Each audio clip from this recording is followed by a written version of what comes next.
وبركاته.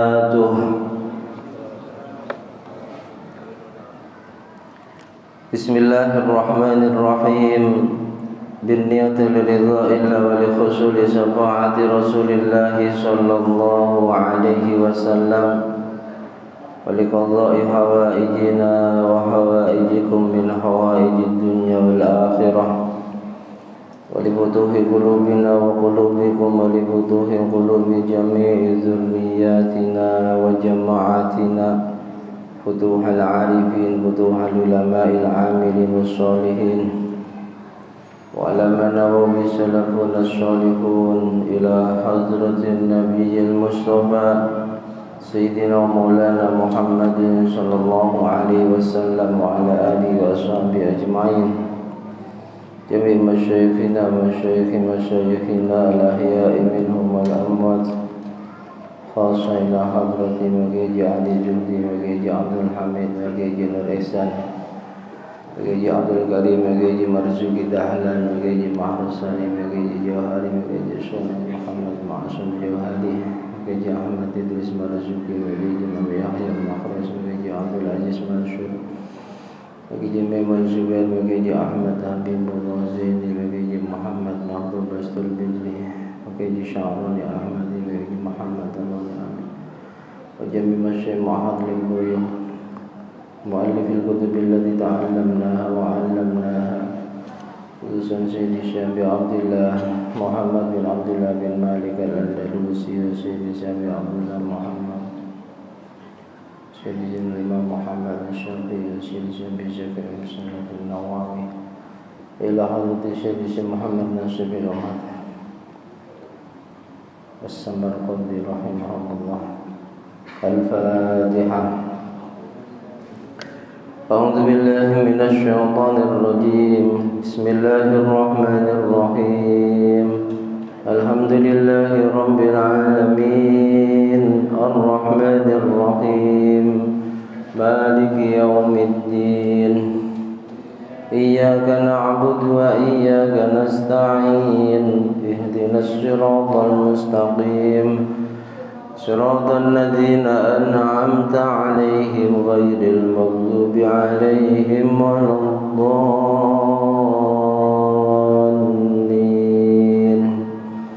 رب اغفر لي ولوالدي وللمؤمنين آمين.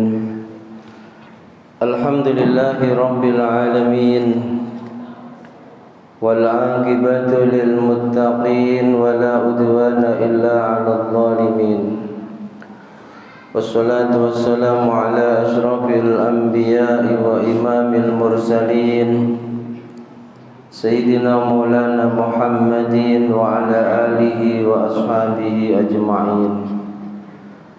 سبحانك لا علم لنا إلا ما علمتنا إنك أنت العليم الحكيم. رب اشرح لي صدري ويسر لي أمري واحلل عقدة من لساني يفقهوا قولي آمين. أما بعد. Yang kami hormati dan kami muliakan segenap jajaran pengurus dan Dewan Kemakmuran Masjid Jami Al-Ikhlas Komplek Bandar Slimas Abu Tawu, bapak-bapak, ibu-ibu, hadirin wal hadirat, jamaah salat maghrib Masjid Jami Al-Ikhlas yang juga sangat kami hormati, kami muliakan. Mudah-mudahan dengan berkah hadir dan duduknya kita di tempat serta majlis yang mulia ini benar-benar menjadi sababiyah Allah Subhanahu wa taala senantiasa melimpahkan ridha, rahmat dan ampunannya kepada kita serta berkenan memuliakan, menyelamatkan dan membahagiakan kita semua baik di dunia ini maupun kelak di akhirat yang kekal dan abadi. Amin amin Allahumma amin. Mari kita lanjutkan kajian rutin kita, kajian kitab Tanbihul Ghafilin karya beliau Asy-Syaikh Nasr bin Muhammad bin Ibrahim Abul Lais As-Samarqandi. Bismillahirrahmanirrahim. Qala al-muallif rahimahullahu ta'ala wa nafa'ana bihi wa bi ulumihi wa bi asrarihi wa bi anwarihi fid dharain amin. Wa rawa an Sahil bin Shalih an Abi Hurairah radhiyallahu ta'ala an Nabi alaihi salatu wassalam annahu qala Inna Allah ta'ala idza ahabba 'abdan qala li Jibril Ya Jibril inni uhibbu fulanan fa ahibbuh Inni uhibbu fulanan fa ahibbah Fayaqulu Jibril li ahli as-sama' Inna rabbakum yuhibbu fulanan fa'ahibbuh Fayuhibbuhu ahlus sama' Fayudha'u lahul qabul fil ard Wa idza abghadallahu 'abdan famithlu dzalik. Hadis berikutnya hadis diriwayatkan dari Suhail bin Shalih dari beliau sahabat Abi Hurairah radhiyallahu taala an. Sahabat Abu Hurairah dari beliau baginda Nabi Muhammad sallallahu alaihi wasallam Rasulullah bersabda Allah itu kata Nabi idza ahabba 'abdan ketika mencintai salah satu dari hambanya cinta si Ahmad cinta si Karim maka Allah katakan kepada Jibril apa yang Allah katakan Jibril sungguh saat ini aku sedang suka sama si fulan aku sedang suka sama si Ahmad sama si Rahman dan seterusnya Allah sebut fa ahibbah karena aku sedang mencintainya, kamu juga harus mencintainya. Kata Allah kepada Jibril. Lalu setelah itu, yaqulu Jibril ya ahlis sama. Jibril mengumumkan kepada penduduk langit. Semua malaikat mendengar pengumuman itu. Apa yang Jibril umumkan? Hei para malaikat, inna rabbakum yuhibbu fulanan. Fa'ahibbuh Malaikat ketahuilah bahwa saat ini sungguh Tuhan kalian sungguh Allah sedang mencintai si fulan mencintai si fulanah maka kalian pun harus mencintainya kalian semua diperintahkan untuk juga ikut mencintainya fayuhibbuhu ahlus sama' lalu penduduk langit semuanya mencintai si fulan yang disebut oleh Jibril tersebut fayudha'u lahul qabul fil ard begitu pula sebab Jibril mencintai seseorang yang Allah cintai dilanjutkan dengan seluruh penduduk langit juga mencintai si fulan yang Allah cintai maka Allah letakkan di dalam hati makhluknya yang ada di bumi juga mencintai si fulan yang Allah cintai. Begitu pula sebaliknya kata Rasul. Idza abghadallahu 'abdan ketika Allah sedang marah, benci kepada salah seorang hambanya, maka Allah katakan kepada Jibril, Jibril, aku sedang gak suka sama si fulan. Lalu Allah perintahkan kamu juga harus gak suka sama si fulan, benci dia. Setelah itu Jibril mengumumkan juga kepada para malaikat, wahai penduduk langit, wahai para malaikat, ketahuilah bahwa saat ini Allah sedang tidak suka pada si fulan. Disebut Allah sedang tidak suka pada si fulanah, maka kalian pun diperintahkan untuk tidak menyukainya. Penduduk langit tidak menyukai orang yang Allah murkai, begitu pula Allah akan letakkan di dalam hati makhluk-makhluk di buminya tidak punya rasa suka dan cinta kepada orang yang Allah murkai. Jadi kalau mungkin saat ini ada orang yang begitu dicintai banyak orang, ini karena Allah mencintainya.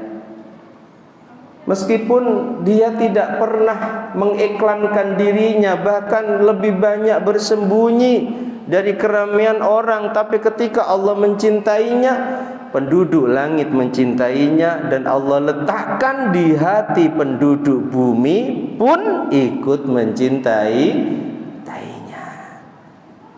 Maka kita perlu berdoa agar kita digolongkan orang yang dicintai Allah. Karena ketika Allah cinta kita, otomatis seluruh makhluknya Allah di bumi dan di langit juga akan mencintai kita. Sehingga terkenal di mana-mana kebaikan orang yang Allah cintai tanpa perlu iklan. Tapi ketika seseorang itu tidak Allah cintai, maka penduduk bumi dan langit pun tidak mencintainya. Meskipun iklannya luar biasa, penampilan yang secara logika orang harus mencintainya, bahasa yang disampaikan yang secara logika juga orang mestinya mencintai dan menyukainya. Tapi sekali lagi ketika Allah tidak mencintainya, maka Allah letakkan di seluruh hati makhluk ciptaannya di bumi dan di langit juga tidak mencintainya. Kita perlu berdoa kepada Allah agar Allah mencintai kita. Amin amin Allahumma. Dan kalau sudah Allah cinta kepada kita, otomatis makhluknya Allah itu pun akan cinta pada kita. Meskipun demikian, ya tetap ada saja yang benci dan tidak mencintai kita. Itu sudah bawaannya manusia.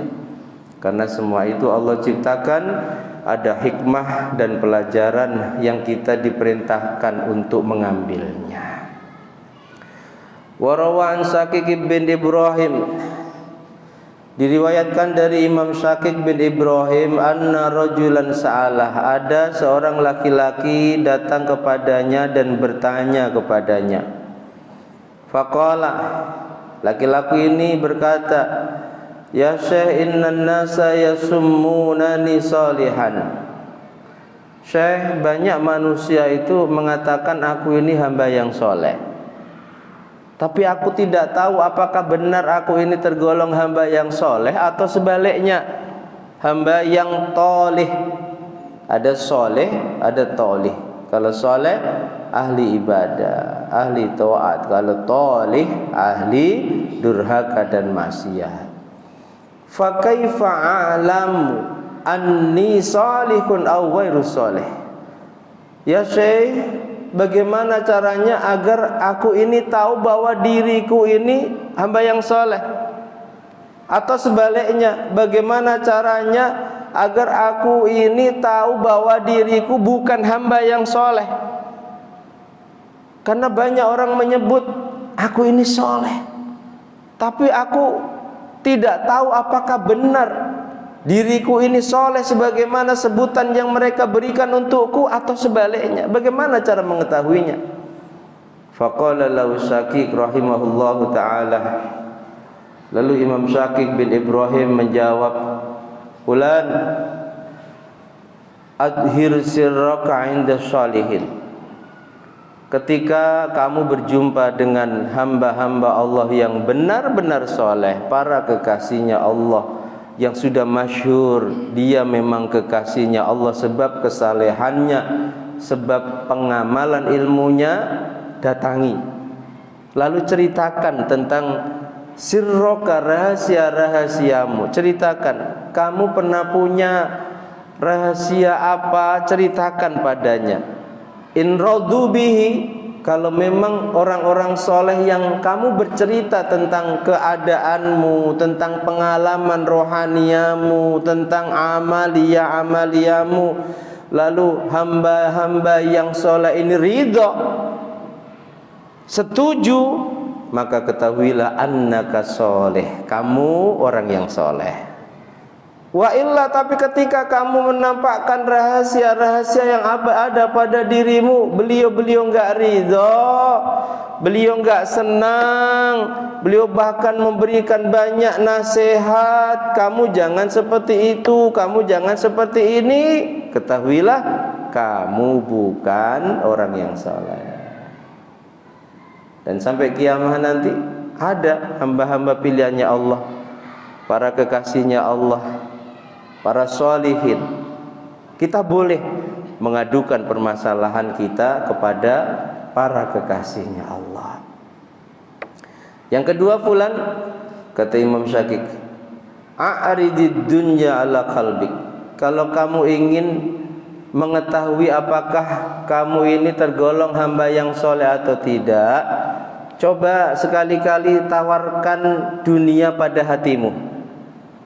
Tawarkan dunia pada hatimu, entah rumah mewah, entah mobil yang bagus. In radda, ketika kamu tawarkan dunia ini pada hatimu, kok hatimu menolak, aku gak mau lah, gak ada rasa suka hatimu pada dunia, pada perhiasan dunia.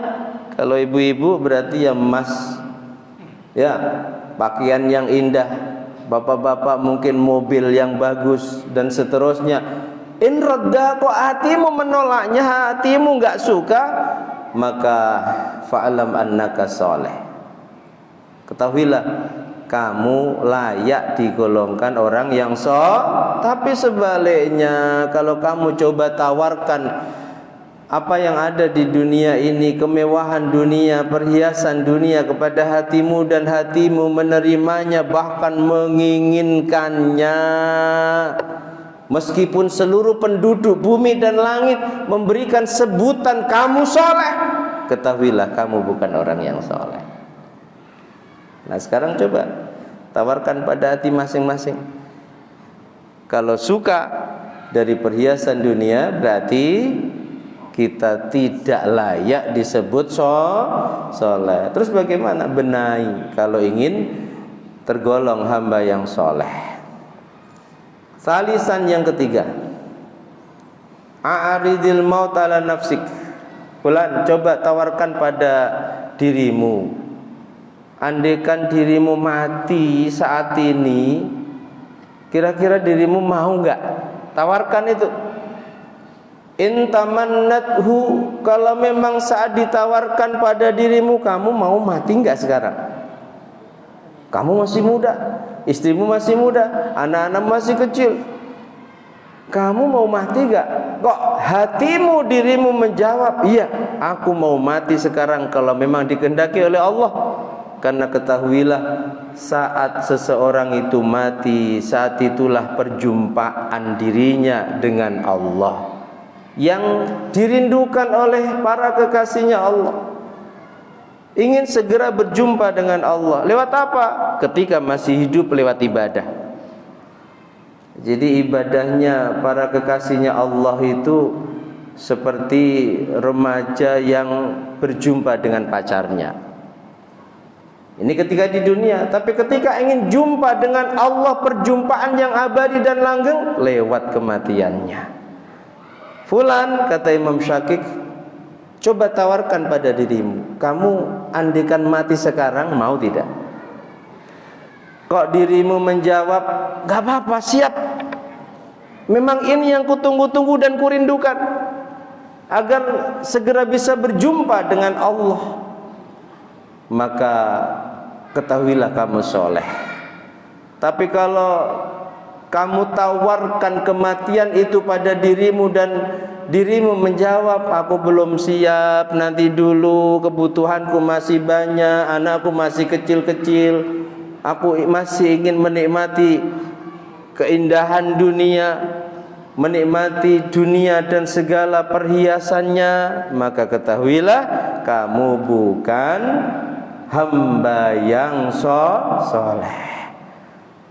Dan hamba yang soleh sekali lagi adalah hamba yang merindukan bisa berjumpa secara hakiki dengan Tuhannya lewat kematiannya. Kalau ditawarkan kematian kok masih nanti dulu, nah itu enggak layak jadi hamba yang soleh. Beliau berpesan, idza jatama'at fika hadhihi salasah, kalau memang 3 perkara ini ada pada dirimu, ketika kamu tampakkan, ceritakan rahasia-rahasiamu pada para kekasihnya Allah, beliau ridho. Yang kedua, ketika kamu tawarkan dunia pada hatimu menolak, enggak begitu cinta dunia. Tapi bukan berarti kita dilarang cinta dunia. Cinta dunia untuk kebutuhan pokok kita, apalagi untuk menunjang ibadah kita, apalagi untuk niat bisa membantu orang-orang di sekitar kita, juga membantu syiar agamanya Allah, sungguh tidak dilarang. Tapi rata-rata orang cinta dunia sehingga waktunya habis, umurnya habis untuk mengumpulkan dunia, bukan untuk itu. Untuk bermegah-megahan, untuk bermewah-mewahan. Ini yang dilarang. Cinta dunia karena dia punya kebutuhan pokok untuk istri dan anak-anaknya sehingga dia cari dunia, wajib hukumnya. Tapi kalau cinta dunia hanya untuk dikumpulkan, untuk bermegah-megahan, sombong-sombongan, itulah penyakit cinta dunia yang kata Nabi, hubbud dunya ra'su kulli khati'ah. Diawali dari penyakit cinta dunia inilah seseorang akhirnya banyak melakukan keburukan-keburukan. Rela membunuh saudaranya sebab terlalu cinta dunia. Rela berbuat jahat kepada teman bisnisnya sebab terlalu cinta dunia.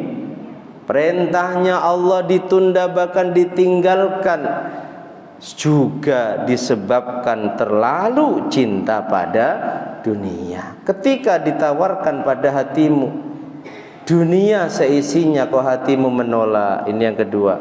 Dan ketika ditawarkan pada dirimu, andaikan engkau mati sekarang, dirimu langsung siap. Ketika 3 perkara ini ada pada dirimu, jaga. Tadarra ilallah ta'ala, dekatkan dirimu kepada Allah. Likaila yadkhular riya, agar tidak ada riya masuk di dalam hatimu, di dalam amalmu. Yang ketahuilah yufsida alaika amaluk, sebab riya inilah amal-amalmu menjadi sia-sia, amal-amalmu menjadi rusak. Jadi ini harus dikembalikan kepada diri masing-masing. Tidak bisa kita menghukumi orang lain. Kembalikan kepada diri kita masing-masing. Andaikan dunia ditawarkan pada kita kok kita biasa saja bahkan gak suka, maka bersyukurlah dan jaga hati yang seperti itu. Andaikan ditawarkan kematian, siap. Karena kita memang diperintahkan untuk memperbanyak mengingat kematian. Kata Nabi dalam hadis yang lain, riwayat Abu Hurairah juga, aksiru dzikra hadimil ladzat. Aksiru, manusia, para sahabat, perbanyaklah kalian mengingat kematian. Diperintahkan banyak ingat mati. Banyak ingat mati. Ingat perkara yang bisa memutuskan kelezatan dan kenikmatan yang selama ini kita rasakan, dan itu yang dimaksud adalah al-maut. Sebab banyak manfaat dan keutamaan ketika seseorang itu selalu mengingat kematian.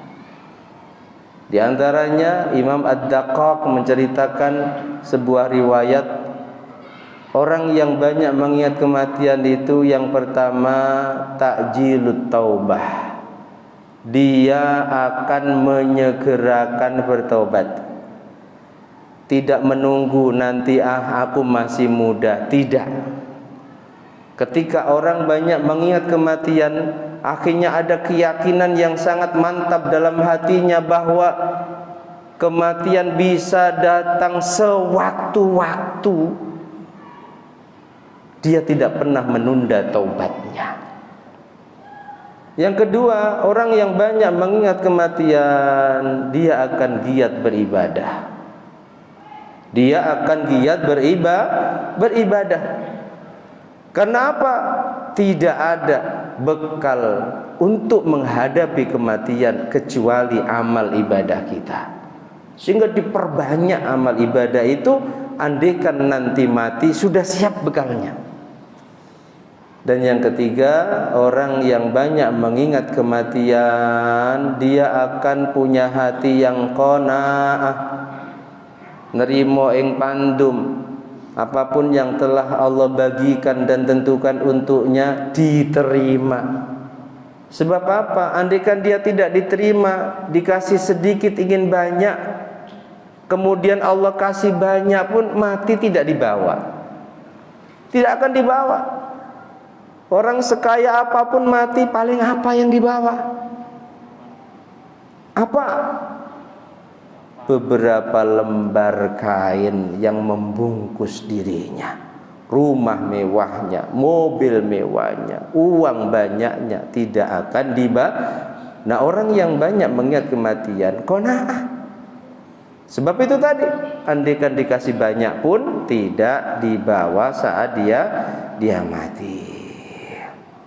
Nah, mudah-mudahan Allah tanamkan dalam hati kita ini hati yang selalu mau mengingat kematian, sehingga ketika seseorang itu mengingat kematian, tidak ada yang dikerjakan dalam rangka mengisi sisa umurnya kecuali memperbanyak mencari bekal untuk kematiannya. Apa itu? Amal solehnya. Amin Allahumma amin. Wa rawa Sabit al-Bannani an Anas bin Malik anin Nabi sallallahu alaihi wa alihi wasallam. Diriwayatkan dari Imam Sabit al-Bannani dari sahabat Anas bin Malik. Imam Sabit al-Bannani ini banyak diceritakan oleh para ulama dalam karya-karyanya. Beliau terkenal punya keistiqomahan tiap malam Jumat itu ziarah ke maqabiril muslimin, pekuburan-pekuburan muslim, pindah-pindah. Malam ini semisal di Sungai Panas, nanti malam Jumat berikutnya di Temiyang, terus. Dan beliau sering ketika ziarah, di tengah beliau berzikir antara tidur dan terjaga, Allah kasih tunjuk ahli kubur ini keluar dari kuburnya. Ahli kubur keluar dari kuburnya. Beliau sering menjadi juru pesan orang yang sudah mati kepada keluarganya yang masih hidup. Sampai diceritakan di dalam kitab Usfuriyah itu, suatu ketika sebagaimana kebiasaan beliau ziarah di malam Jumat, di tengah beliau zikir dan bermunajat kepada Allah, antara tidur dan terjaga, beliau melihat ahli kubur keluar dari kuburannya. Ahli kubur keluar dari kuburan. Ada yang berseri-seri mereka, tapi ada satu dari ahli kubur yang wajahnya, pakaiannya tidak sama dengan yang lain. Di saat yang lain ini berseri-seri wajahnya, pakaiannya indah, bergembira, satu ahli kubur ini sedih. Sudah sedih, pakaiannya pun lusuh, tidak bagus sebagaimana yang lain. Lalu ditanya, "Fulan, kamu kok tidak seperti yang lain? Kamu kelihatan sedih, wajahmu kelihatan banyak menangis, pakaian yang kamu pakai pun tidak seindah mereka. Ada apa?" Lalu si fulan ini bercerita, "Wahai Syekh Sabit al-Bannani, aku tidak seperti mereka. Karena mereka di ahli kuburnya merasakan nikmat kubur, tiap hari mendapatkan kiriman pahala dari keluarganya yang masih hidup, sementara diriku sebatang kara, tak punya keluarga. Lalu bercerita, aku dulu itu diajak haji oleh orang tuaku. Diajak haji sampai di desa ini, orang tuaku meninggal dan menitipkan harta kepada ibuku. Wasiatnya harta itu untukku. Beberapa waktu kemudian aku pun meninggal menyusul ayahku. Setelah itu ibuku menikah lagi. Awalnya masih ingat aku, mau mendoakanku. Tapi setelah asik dengan suami barunya, ibuku melupakanku. Tidak pernah lagi mendoakanku. Tolong sampaikan wahai Imam Sabit Al-Banani kepada ibuku. Dia namanya Fulanah, tinggal di daerah ini. Tolong sampaikan, suruh ingat aku. Tolong sampaikan kepada ibuku agar mau mendoakanku, sehingga di alam kuburku aku bisa bahagia seperti mereka. Kalau ibuku nanti membantah, dia katakan tak punya anak, katakan, dulu saat aku meninggal, ayahku meninggalkan harta yang dijahit di lengan baju ayahku, dan itu untukku. Bangun siang harinya atau pagi harinya dicari. Singkat cerita jumpa. Awalnya, oh aku nggak punya anak. Akhirnya nggak bisa bantah lagi ketika Imam Sabit Al-Banani sebagaimana pesan dari ahli kubur itu tadi, ayahnya punya harta tinggalan, ditinggalkan, dijahit di lengan salah satu bajunya, baru menangis. Sehingga harta itu diberikan kepada Imam Sabit Al-Banani, wahai Syekh, ini hartanya, tolong sedekahkan untuk orang yang membutuhkan dan pahalanya hadiahkan untuknya. Dilaksanakan. Malam Jumat berikutnya sama, saat Imam Sabit Al-Banani ini berzikir kepada Allah di antara tidur dan terjaga, semua ahli kubur keluar dari kuburannya, dan di antara yang keluar juga ahli kubur yang minggu lalu itu nampak kesedihannya, nampak kelusuhan pakaian yang dipakainya, sekarang sudah berubah berseri-seri, mendatangi dia, mengucapkan terima kasih yang luar biasa. Ya Syekh, terima kasih, alhamdulillah, sebab pahala sedekah dari harta yang ditinggalkan oleh ayahku untukku, aku merasakan nikmat di alam kuburku. Makanya Nabi katakan, biasanya cerita ini diceritakan oleh para ulama setelah menuliskan hadis, di mana dalam hadis tersebut Nabi katakan, inna a'malal ahya, sungguh amalnya orang yang masih hidup, tu'radu alal amwat, akan disampaikan kepada orang-orang yang sudah mati, dari kedua orang tuanya, dari keluarganya, dari anak-anaknya. Ketika itu sampai kepada mereka, maka hamidullah, mereka bergembira dan memuji Allah.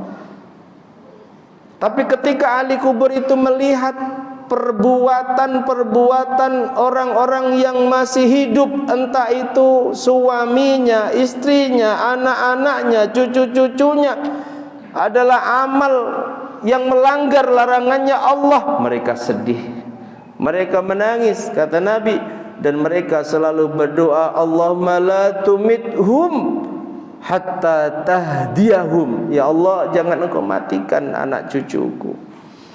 Ya Allah, jangan engkau matikan keluargaku, jangan engkau matikan saudara-saudaraku sebelum engkau beri hidayah kepada mereka sehingga mereka mau mendoakanku.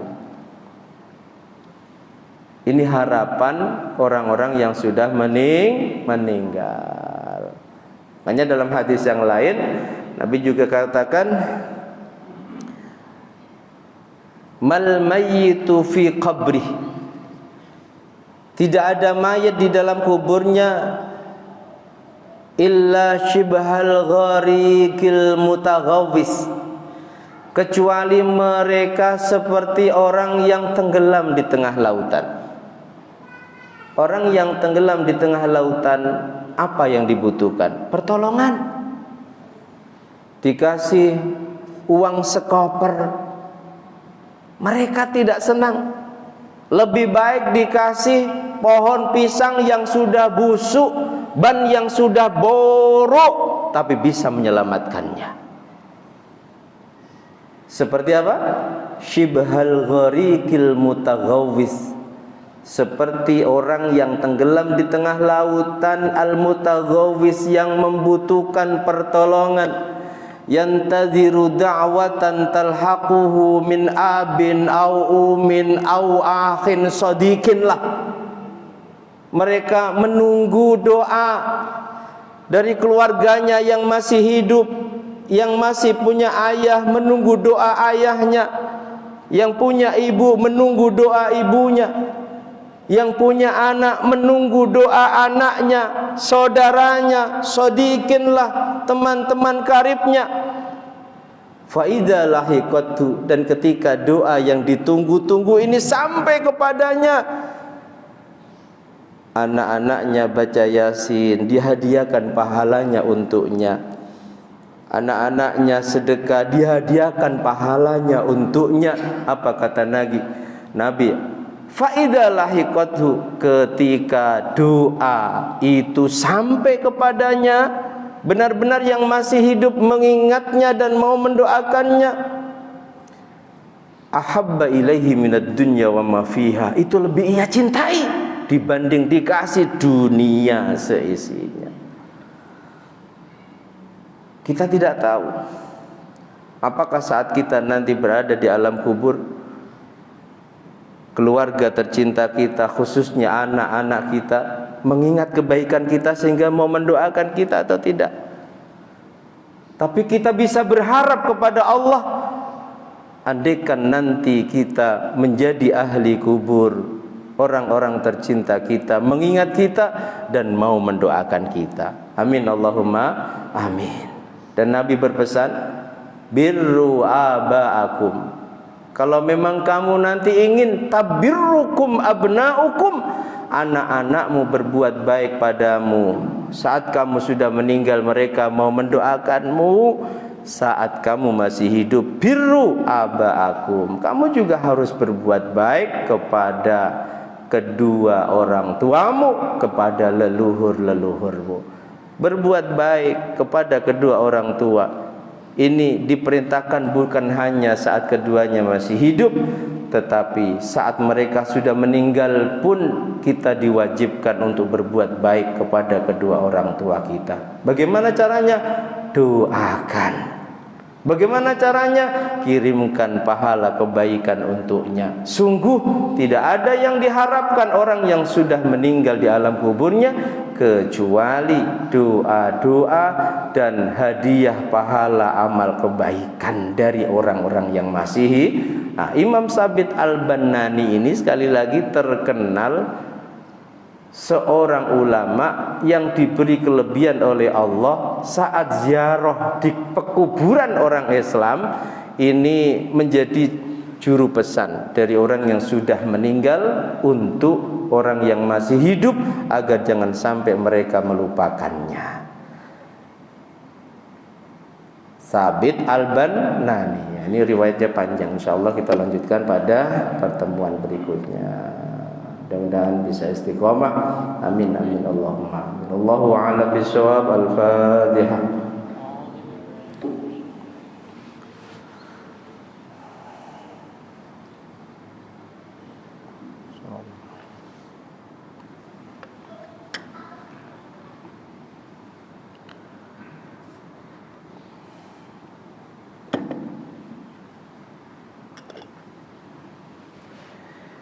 Masih ada waktu berapa menit?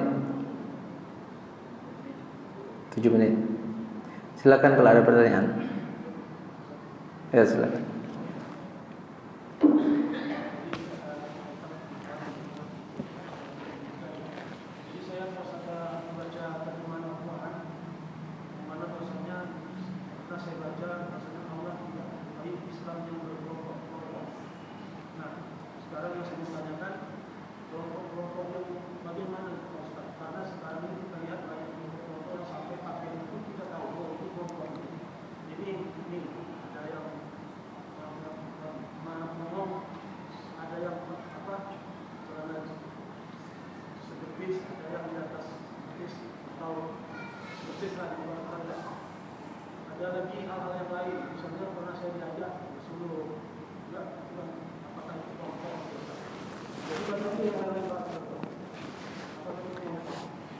Ya, itu saya nggak bisa dibacakan ayatnya ya, karena terkadang terjemahan ini, makanya itulah Nabi itu berpesan kita kalau memang bukan ahlinya nggak boleh lalu membaca Quran tahu artinya dengan terjemahan kita simpulkan, itu nggak boleh. Itu pesan Nabi. Man fassara Quran bi ra'yih. Ada orang menyimpulkan Al-Quran, menafsiri Quran kok berdasarkan pendapatnya, maka falyatabawwa maq'adahu minan nar. Sungguh telah disediakan tempatnya di neraka. Ini harus menjadi pengetahuan kita supaya kita tidak sembrono untuk menyampaikan kandungan Al-Quran berdasarkan pendapat kita. Makanya kalau kita belajar tafsir, tafsir itu secara garis besar terbagi menjadi dua. Ada tafsir birro'i, seperti itu tadi. Kita baca Quran, kita tahu artinya lewat terjemahan, lalu kita simpulkan, kita pahami sendiri. Ini tafsir berdasarkan pendapat.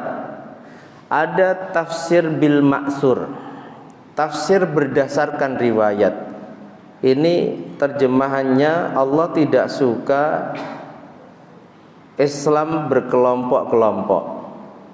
Maksud ayat ini apa? Oh, ulama ini berdasarkan riwayat dari hadis ini memahami artinya begini. Itu namanya tafsir bil maksur. Menafsiri Al-Quran bukan berdasarkan logikanya, pikirannya, tapi bil maksur berdasarkan riwayat-riwayat dari para sahabat, dari Rasulullah Sallallahu Alaihi Wasallam. Tafsir bil ra'yi itu diancam. Falyatabawwa maq'adahu minan nar. Hendaklah falyatabawwa, sungguh telah disediakan maq'adahu, tempatnya bagi mereka yang suka menafsiri Al-Quran birro'yi, berdasarkan logikanya, telah disediakan tempatnya di neraka. Karena kita bukan ahli tafsir, nggak boleh, ikuti saja. Ayat itu ditafsiri oleh para ulama bagaimana. Sayang tidak bisa dibacakan ayatnya. Cuma sekilas saja bisa dipahami. Mudah-mudahan nanti pertemuan berikutnya kita tahu ayatnya, bahwa kita dilarang bercerai-berai. Kesimpulannya kurang lebih seperti itu. Ada ayat dalam surah juz 3 itu, wa'tasimu bihablillahi jami'a wa la tafarraqu. Wa'tasimu bihablillahi jami'a, berpegang teguhlah kalian kepada Allah semuanya. Mungkin ayat ini, wala tafarraqu, kalian jangan bercerai-berai, kompak, rukun. Wadhkuru nikmatallah, ingatlah akan nikmat Allah yang telah diberikan kepada kalian. Id kuntum a'da'an fa'allafa baina qulubikum, kalian dulu bermusuhan. Lalu Allah allafa baina qulubikum, rukunkan hati-hati kalian. Fa'allafa baina qulubikum fa asbahtum bi ni'matihi ikhwana. Akhirnya sebab rahmatnya Allah, kalian yang dulu bercerai-berai, mungkin kita juga pernah seperti itu. Saat pilpres bercerai-berai, setelah selesai masih bercerai-berai, lalu dengan rahmatnya Allah dirukunkan.